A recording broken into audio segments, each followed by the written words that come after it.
Sorry,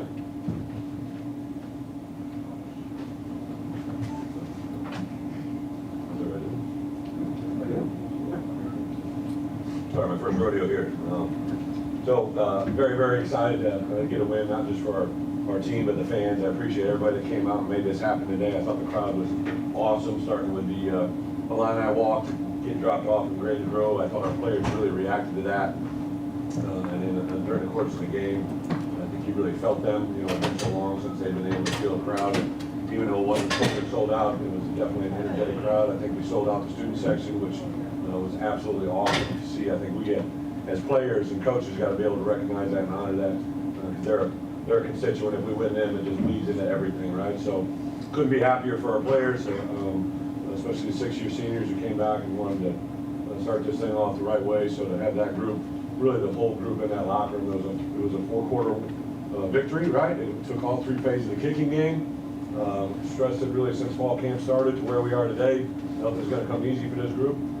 Played their hearts out and, rallied around a second-string quarterback. Anytime your quarterback gets knocked out, that's a big deal. And I thought Art was prepared for the moment. I give Tony Peterson and the offense staff a lot of credit to have him step into that role, really never miss a beat. I think when he had the lady hit the personal foul on him, it kind of riled him up. And more than anything, it fired up the troops around him. You literally saw the offensive line get fired up, hit some good rhythm. Had some guys that maybe people hadn't thought of were going to show up today. A guy like Jakar Norwood comes in, has two big runs and a touchdown catch on the end zone. How about Deuceman, right? A guy that literally first play at wide receiver comes up with a big play like that, toe taps, puts the ball out on the 6-inch line. Isaiah Williams, his first game as a wide receiver to be as effective as he was.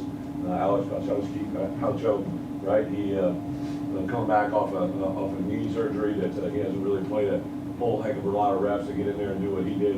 I just couldn't say positive things about our tight ends. Defensively, wasn't pretty. The only guy that really could beat us, we thought, was two, and we gave him that one play that kind of got him back in the game. So a great teaching moment for me as a head coach to get that across to our players and our coaches that we have to take away the things that beat us. And fortunately now that gave us a four-quarter game. When you win these type of games, even though they're a little bit, my wife doesn't like these stressful type moments. I'll probably get chastised for that later tonight. But it's just, it really does build character with your team. It does build a lot of things that you can't simulate in practice to have that happen. So as far as injuries, I really don't know anything. I know BP, I know was on his left shoulder, not his right shoulder. So as a quarterback, that's a positive thing when you're a right-hander. Right, I don't know how long or any of that stuff yet. So we'll see where that goes. I think the rest of the guys were just some minor injuries. I don't know anything about CJ at all. I really don't know anything about his other than when he was removed from the game. So we'll have to open up for questions. What's that? Yeah. Rick Pizzo said something to me there I had never really thought of. He said, Bret, you've won a lot of games in this league, right? And doesn't know how many we're going to win in the future, but you can only have one opportunity to win your opener as a head coach, and this is a big deal, right? Give a lot of credit to Josh for letting me have this moment, letting me get this opportunity, and the kids to play their hearts out, because this, for me, this was a big one, right? To win from a recruiting standpoint, the Big Ten West. I've been preaching to our guys. One of our first team meetings, I said, hey, the last 5 Big Ten West titles have been won by 2 teams, and those 2 teams had only lost 2 home games in Big Ten West play over that 5-year window. So the importance of winning at home in these divisional games is huge, and they buy into it 100 times over. I'm super excited for our players.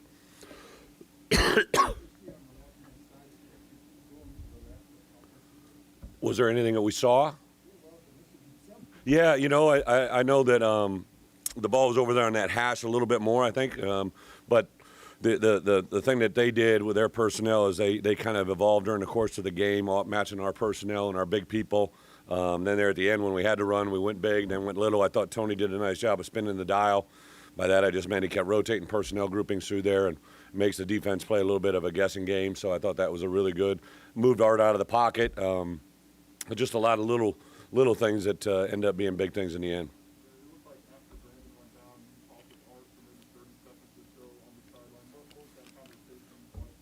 I said, good luck. No, I just wanted to have him know that, it didn't happen by chance he was going to be in this position. I really, as you guys get to know him, I just said on radio, like, he really has a pretty strong presence and awareness. He talks, acts, walks, and reacts like a quarterback. I didn't really have any thoughts about how he was going to handle the moment. What I didn't know was the way the guys were going to react to him, right? Like I said, after that play, I thought our kids really reacted very, very well. And just, I had a very wise man visit us during fall camp, and he said, Bret, I think your team likes each other, and you don't have to love each other. They don't have to go to dinner every night and live together, right? But they got to like and respect one another. And I saw three things. When Jakari Norwood scored a touchdown, that place went crazy. Our sideline did. When Deuce Spann caught that pass, our kids went crazy. And when Art got hit on that play, our kids rallied on the field, right? I saw it visibly happen. And that's the stuff that you can't put a price tag on as a coach. I don't remain quiet. Obviously, Art has had some struggles in his career, especially as a freshman at Rutgers. What do you think this means to him after success and the team? Well, I don't know if he had struggles, right? Like, I just know the things, the good things I've seen. I don't worry about situations I wasn't a part of or witnessed. I have never seen Art struggle. I've only seen the good side of when we recruited him, the way he responded. I've seen him respond every day to practice. You never really know what goes on when you're not there, right? People just assume things happen. I took a quarterback by the name of Russell Wilson who, went through supposedly struggles, and I saw that work out fairly well. So we'll just keep going in the direction of what we know. Well, if somebody wanted 60 minutes of entertainment, ticket value, we got that. I do think that they're a fun group to watch, and I've said from my opening press conference to where we are today, right? Like, good organizations, successful organizations. I don't care any facet of life you talk about, sports, business, personal, marriages, right? They represent the things that are important to that arena, right? And for us here at Illinois football, we got to be obviously interactive with our fan base. To have our student section sell out, check the box, right? To see the Champaign-Urbana community rally around our kids, check the box, right? I don't know what happened, out in the state or around on the TVs, but I think there's a lot of reasons to get excited. To see the crowd kind of grow here the last couple of weeks, ticket sales, and to get to where we are today, hopefully it's a positive step in the right direction. Yeah. Yeah. The question about Isaiah Williams, just all the things we put him in today. Yeah, so Isaiah has exceptional football IQ, awareness. He's he's a kind of a quiet guy, as you guys know, but he has a very strong presence. Like, he's a little guy by nature, but you feel him when he walks in the room. You feel Isaiah Williams physically when he walks in the room. It's just kind of an aura and energy that he has. He's a very confident.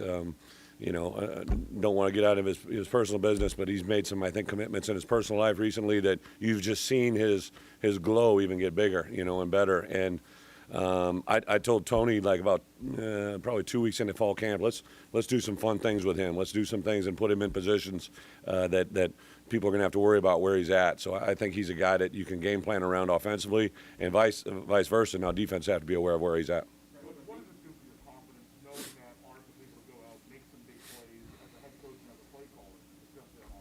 Art, again, he is kind of what he is. Like, he's the same guy every day. I don't really walk in the building any day and worry about Art Sikowski and who's going to show up, right? He's the same guy every day. I was coming up the sidewalk yesterday, just kind of blind random day in the middle of the day. I had to go do an event. I'm walking back or driving back, and he's just walking down the street, and he didn't even see me yet. And he's just sitting there, he's just walking, smiling, carrying his book bag, and that's just kind of who he is, man. I think he's revigorated by his opportunity here. Whatever happened in the past, and he's just blessed to be in the opportunity he's in now.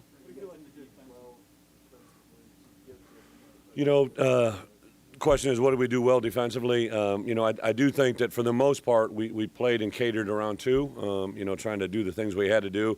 We got really gassed at the end. We got to find more depth at the outside linebacker position to give Isaiah and OC a chance to get some spells. And we got guys there, Zeke and Seth, that I think can do that, right? We got a young guy, and Dwayne Johnson does, I think, could do some things as well. Defensively, they were opportunistic, right? The scoop fumble, it wasn't just a fumble, right? It was a score fumble, right? That's a huge deal. Almost ended the game with Spoon over there on a nice play. He almost picked one off, backed up, if you remember that play. He was all over that out route. Spoon is a very very talented player, and the great part about him, he's a great person, huge spirit.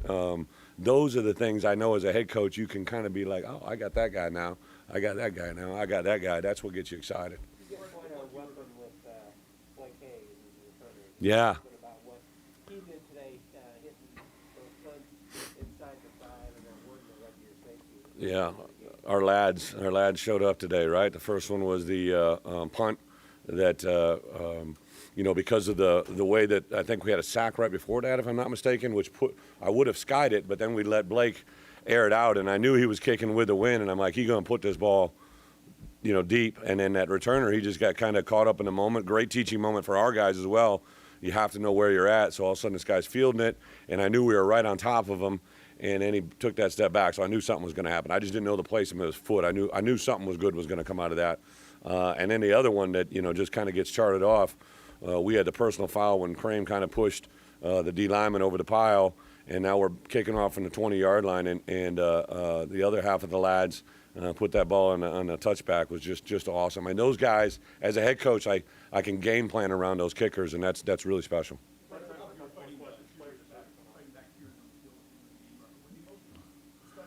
Was I fighting back tears? No, I was just sweating. I definitely, I am an emotional guy. I get wound up, but I was just overly happy. Not only for my players, but I have a lot of family and friends in here for this game. That means a lot.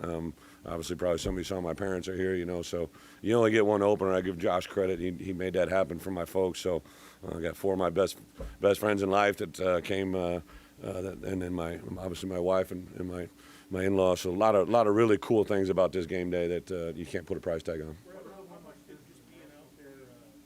Hold on, I'll come right back to you. What's that? What does a win like this mean on the national stage?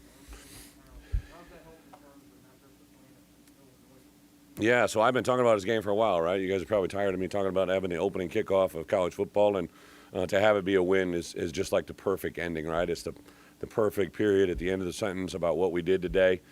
Can't get overly excited about what it means or what it's going to do going forward, because we have a team, UTSA, that's coming in here that's got a lot of returning starters and won a lot of games a year ago. So we've got our work cut out for us, but it is a good end to the day. Thanks for coming back. Yeah. Just being out there with the team that's yours. Yeah. Does that start to kind of fill your void, and more than that, to win a game? Yeah. The way the rest of them. I appreciate, and I get it. I understand I'm the head coach, and that's probably why people say it's yours. But the more I say we and the family, like, I'm not just making it up. Like it's and I said this to the kids in the locker room, right? Like, a million great things to be excited about for me as a head coach, but for them as a players, to see them get rewarded. They only have 12 guaranteed opportunities this year. As a head coach, I plan on being here a long time with many opportunities, but their windows are limited, right? And to only have 1 of 12, but to have it start this way is a very and again, the lessons we learned today were just worth their weight in gold. You couldn't script this any better for a head coach to have a learning experience for our players and our coaches. Last question. Obviously, CJ wasn't able to finish the game with what looks like a left leg injury, but what did you kind of see out of him? You know, CJ's an opportunistic guy. He showed that scoop fumble just to have the presence to stand up. A lot of times guys will just grab that ball when they're on the ground, but he stood up and scooped and scored it. That's a pretty wise thing. Thank you very much. Appreciate you guys. Yeah.